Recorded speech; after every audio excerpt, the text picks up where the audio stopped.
Dan biasanya, buat pemula saya sarankan, kalau sahabat benar-benar baru memulai dari nol, dengan modal minim dan pengetahuan terbatas mulailah dari yang paling realistis. Assalamualaikum warahmatullahi wabarakatuh. Selamat pagi, salam sejahtera. Balik lagi di channel kita, Seger Waras Berkah, dan jumpa lagi bersama saya di sini. Untuk kali ini kita akan bercerita dan berbagi tentang kandang mana nih yang lebih menguntungkan, lebih baik, lebih recommended kalau kita mau beternak ayam kampung. Apa saja jenis-jenisnya, kelebihan kekurangannya, dan kapan sebaiknya sahabat naik kelas. Oke, simak terus video ini sampai habis ya, sahabat. Semoga dari video ini sahabat bisa ambil manfaat. Jangan lupa untuk subscribe dan like videonya serta nyalakan tanda lonceng agar tidak ketinggalan video berikutnya. Oke, lanjut. 1. Kenapa model peternakan itu kunci yang paling memengaruhi hasil ternak itu model peternakan. Bukan sekadar pakan mahat atau kandang mewah. Kita bahas 3 model utama yang umum di lapangan.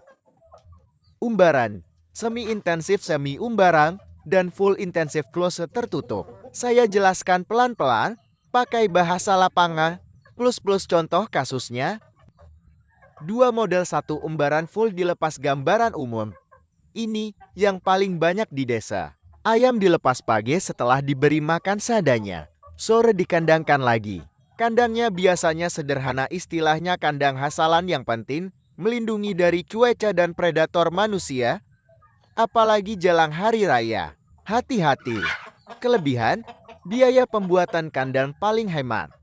Biaya pakan bisa ditekan, karena ayam cari pakan tambahan sendiri, serangga, rumput, sisa dapur. Kekurangan, produksi lambat untuk pedaging maupun petelur.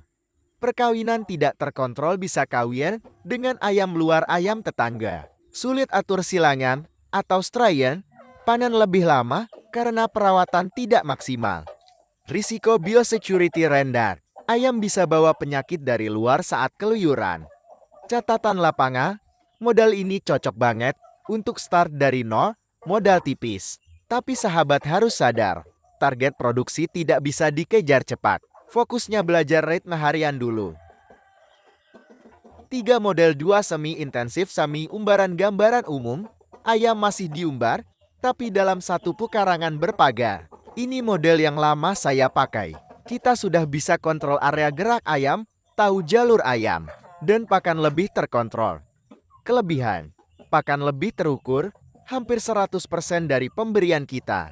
Meski ayam masih bisa ngemin di tanah kandang. Pengawasan lebih mudah, kita tahu ayam ada di mana. Kekurangan berdasarkan pengalaman langsung, produksi indukan sering macet, betina mogok bertelur. Ada kasus ayam tiba-tiba drop lalu mati stres. Perubahan cuaca bule oleh pejantan dominan, ada betina jadi loyo pincang, nafsu makan turun. Kuaiteng, area umbar biasanya terbuka saat hujan angin. Ayam lebih rentan kecuali ada atap parsial.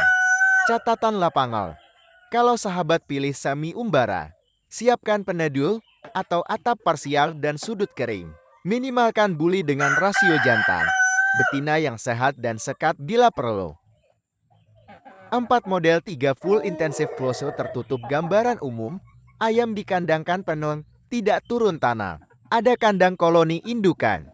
Ada kandang pembesaran remaja atau panen.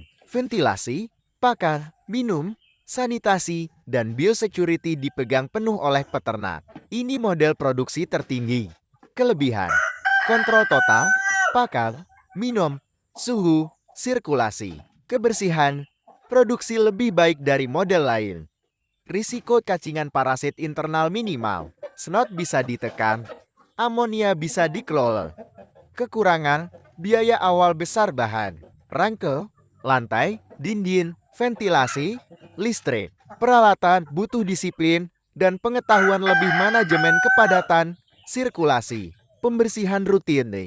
Catatan biaya jujur, waktu saya review kandang ini, saya sebut di bawah 1 juta itu karena ada material networking, reng bekas, jembatan lantai bekas, DIY.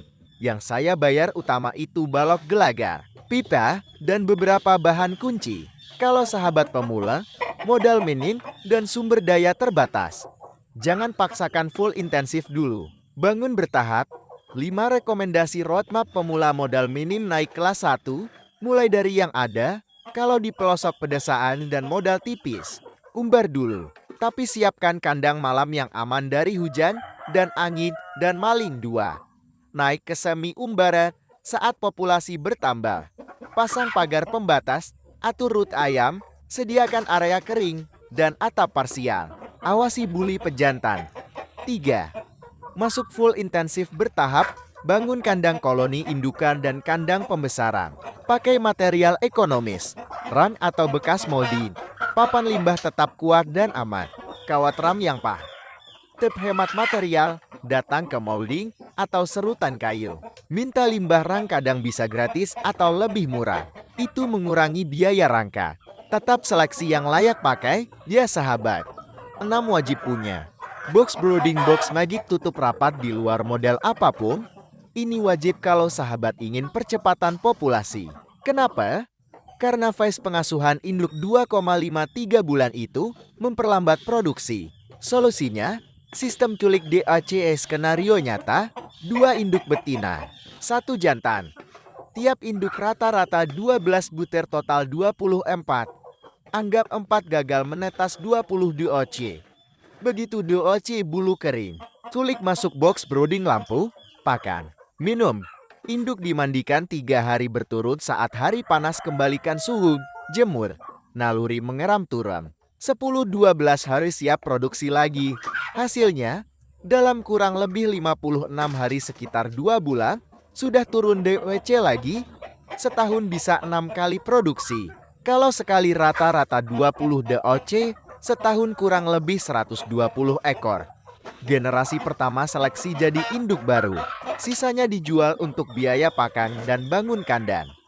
Spek hemat box brooding. Triplek 6 mm cukup kuat. 3 mm ringkil, 9 mm boros. Ukuran 120 cm P x 50 L x 50 T. Lantai kawat ram kotoran jatuh. Kandang kering. Lampu tambah fitting tambah kabel. Modal rata-rata 350.000 bisa kurang kalau ada material bekas layak pakai. Kenapa bukan kardus? DAC di kardus rentan mati lembab, pengap, gampang hancur. Box brooding menjamin survival. 7 manajemen risiko di tiap mode umbaran. Biosecurity rendah vaksin dan kebersihan malam penting. Hindari campur dengan ayam luar. Semi umbaran. Atur rasio jantan. Betina untuk cegah bully. Sediakan tempat kabul atau sekatan. Full intensif. Waspadai amonia kepadatan dan sirkulasi. Jadwal bersih dan semprot disinfektan wajib. 8 pakan dan biaya ringkas. Realistis DOC awal.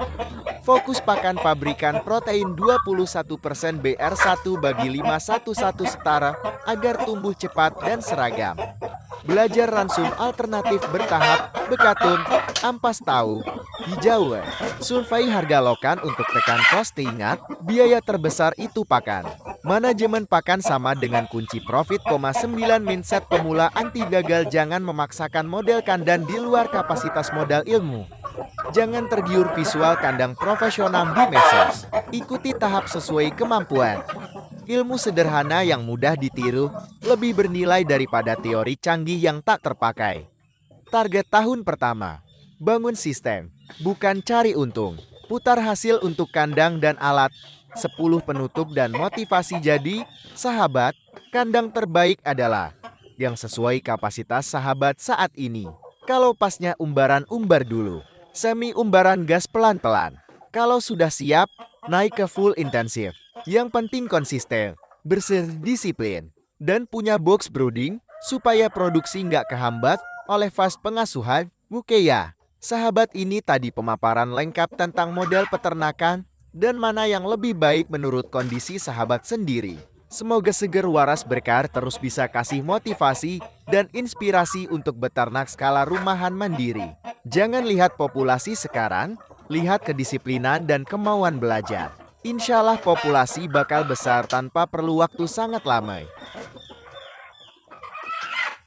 Kalau bermanfaat, tolong like, share ke sahabat peternak lain, dan subscribe channel Segar Waras Berkah. Sampai jumpa di video berikutnya. Wassalamualaikum warahmatullahi wabarakatuh. Salam sukses untuk sahabat peternak.